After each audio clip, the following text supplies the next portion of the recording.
Well, it's very interesting. I think that the provision, again, that Murphy's referring to about the Bill of Rights is significant as well. Let me read that one. This application for a convention is made with the express understanding that an amendment that in any way seeks to amend, modify, or repeal any provision of the Bill of Rights shall not be authorized for consideration at any stage.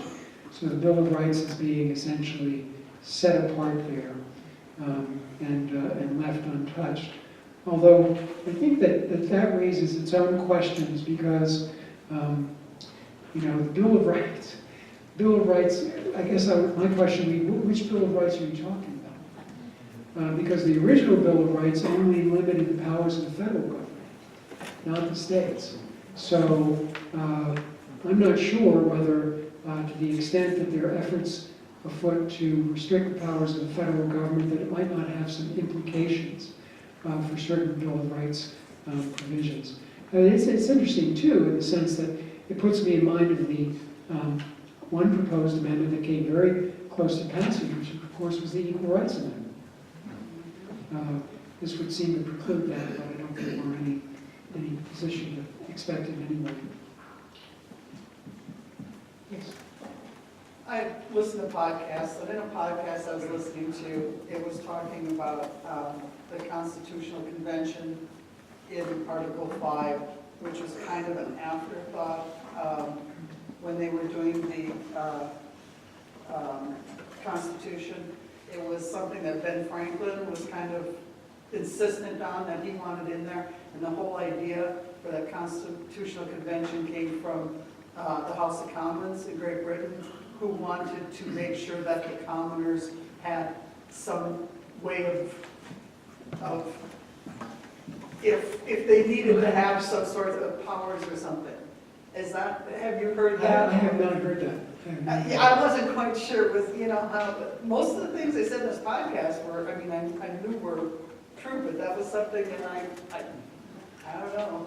Yeah, I have not checked back any of the notes of the convention to see exactly what kind of, what was said about it, how it originated, or anything like And that. supposedly that's why there's so little there, because everyone else was like, they really didn't want it. They were just, okay, Ben, we're going to let you do this. And they just let a couple of sentences in there, and that's why there's not really much on there. Oh, that's great. Leave it to Ben Franklin. Yes, ma'am. I have a question about what a concurrent resolution is. That to me sounds like a majority vote of the House, and I don't think that's what it is at all. So concurrent, I think, means that both of the chambers have to agree to it, and it's identified as a resolution rather than a bill because it's not subject to approval or veto by the governor, is my understanding. But I could be wrong about that. I don't have a lot of expertise in state politics. Yep. Yes, sir. Resolution can be passed with, and is passed without the governor's signature, but they call it a bill that requires governor's signature. So it keeps the executive level, even at the state, out of it. So, I don't think that's bothering governors too much. Are there restrictions on what can be in a resolution versus a bill? Like, what has to be, if you're adopting something, does it have to be a bill, or can it be a resolution? What's the distinction between? I would guess there'd be quite a few restrictions on what can and can't be in a resolution, because it has to be a bill in order to do certain things. But I don't know. I was told one time, I am certainly not the expert, but I was told one time that if it's, if you say that concurrent means joint, this kind of makes sense to what I was told, that if you have the joint resolution, it becomes law. If it's just a resolution, just the House or just the Senate, it is not. So maybe that's concurrent, then they have to vote yes. I agree on the same text, yeah. Yeah, it kind of makes sense.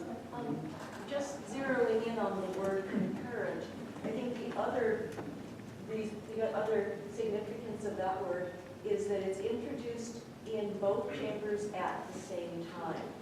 And if, normally legislation is introduced in one house, it has to pass through there, and then it would go on to the other house for consideration. Oh, thank you.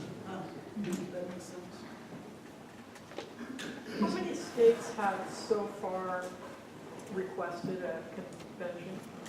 Now, it's very hard to pin that down. My understanding, solely based on internet resources, so recognizing that qualification, is that about half of the states have called for a convention to consider a balanced budget amendment. But the supporters of the convention always increase the number, and opponents, I think, often tend to undercount. Yes, sir. Going back to the balanced budget, how do they expect to get to a balanced budget? That's a good question. We're going to have 1 day or 1 year to balance the budget, and perhaps those during that time. Well, there again, it seems to me you have to write in exceptions for wartime and, devastating natural disasters and that kind of thing. It's just hard to imagine just a cut and dry. I mean, it also seems incredibly, honestly, stupid, right? It's just sort of, as a matter of accounting, you said, well, I'm sorry, yes, this war is broken out, we can't really fight it, we don't have enough money this year, so we'll just have to wait until next year. It seems like letting the accountants take over. Is there a time limit set on the duration of a constitutional convention? And are there elements like filibuster or something that are incorporated in that process? No, the answer is no to all of that. So it could be almost like, I won't use it. I won't compare it. I won't compare the convention to special prosecutors because you can go on and on. But what happened in Philadelphia, of course, is the convention met and said it's totally its own ground rules. And I suppose Congress could, in theory, set down those rules. But in fact, kind of coming back to the concurrent resolution has some recitations to the effect that Congress has very limited power to do anything. An application to the Congress under Article 4 of the Constitution confers no power on Congress other than the ministerial duty to name a reasonable time and place for the initial meeting of a convention. So this seems to deny Congress any ability to lay down rules and to set a time limit on its consideration, or, really, even as it's currently worded, even to say, specify the amendments to be considered. Sir? Who pays for the convention? The state? I guess that, each state pays for its own delegates, and I guess, I don't know where the money would come from. It'd be particularly ironic if a balanced budget amendment convention ended up costing billions of Or does dollars. Alex pay for the convention? What's that? Does Alex pay for the convention? I'm sure they'd be willing to make contributions on certain terms. Maybe the Koch brothers. The fiscal statement on that says the state of Idaho will pay for its delegates to go, but they don't make any mention of anything. But just let's assume for a second that there's the requisite states we get. Congress doesn't put any limitations as to the discussion, so all the petitions are accepted. They hold a convention, they start going on it, but they get off topic as far as the limitations that Idaho and the other of 12 states have placed on it. What happens? Do they drop out? Do they don't vote for that? That's another unknown. Yes, right. Or does their resolution just no longer exist and they go free for all with everybody else?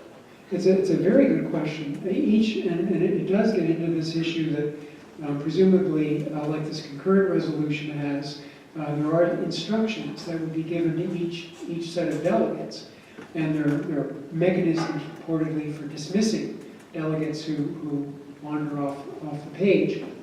But one has to wonder about the effectiveness of that. As I understand it, many of the delegates sent to the Philadelphia Convention went with instructions that they did not honor, and back in those days, I guess it was kind of too hard to keep tabs on what they were doing, particularly since it was all going on in secrecy. No one came in later and said, wait a minute, that delegate shouldn't have voted. Again, it's the kind of thing where when I think of it, all I can think of is lawsuits, lawsuits, lawsuits. It made great television. Let's hope it goes no further, frankly. Well, you all have been very patient and considerate, certainly willing to hang around with anyone who has additional questions that I might be able to answer. Thanks. Yes, sir. Can I, I'd like One to last cover one one. last thing, to answer a couple of questions. One's about the time limits on the proposals, on the resolution. The state can put it in, otherwise they're forever. There are 400, give or take, live ones right now that have not generated the call for a convention because they haven't had enough of them aggregated to match each other in subject matter. They're going off in all different directions. They will count it together. Good gracious. 400. So I don't know if they're in a drawer someplace. You have the last word. Thanks, everyone, very much.